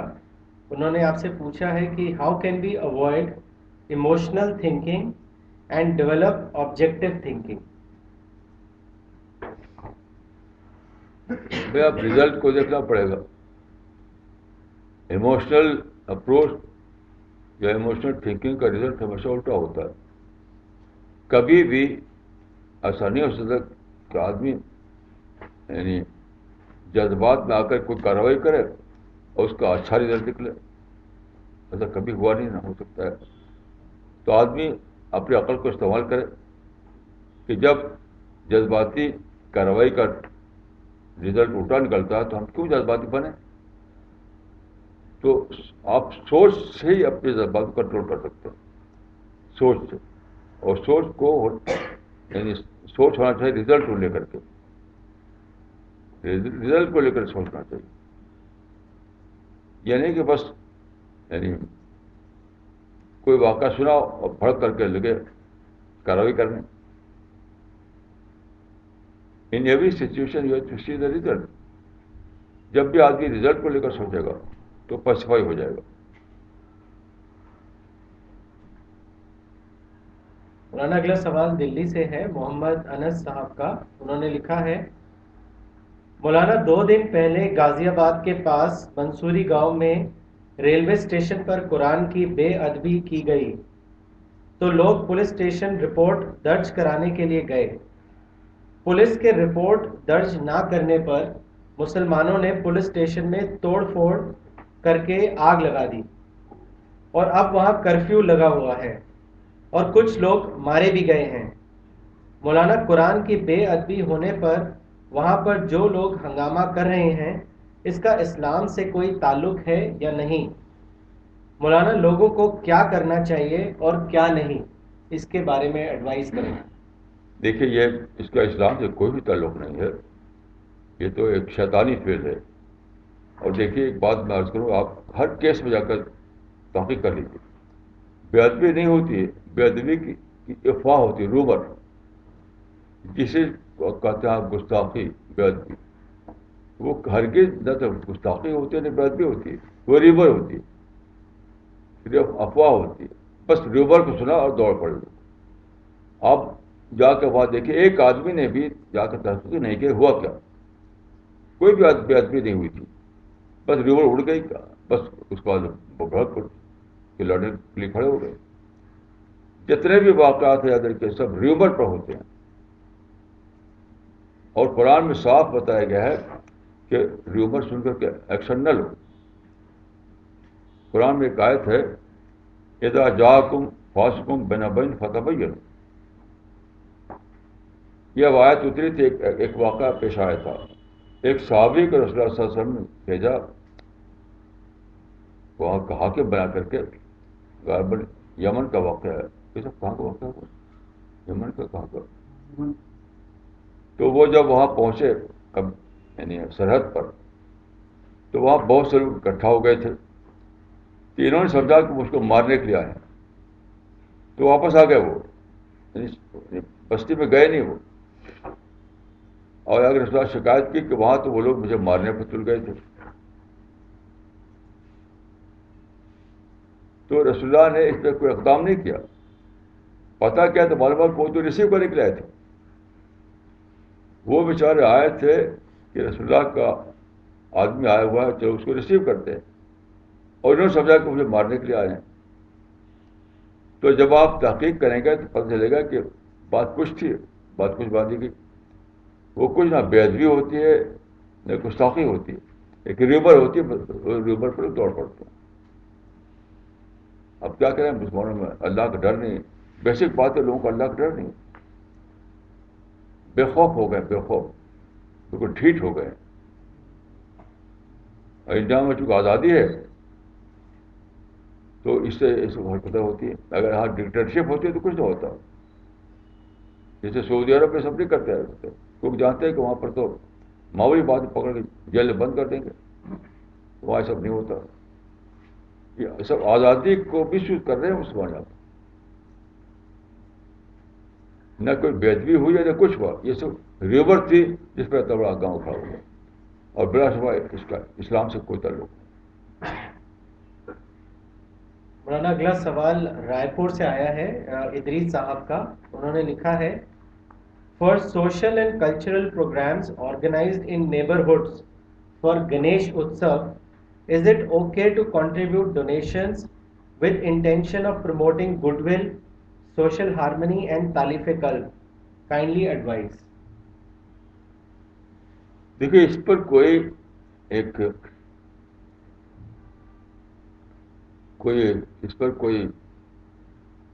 ایک جنرل اصول نہیں بنا سکتا. It depends upon situation.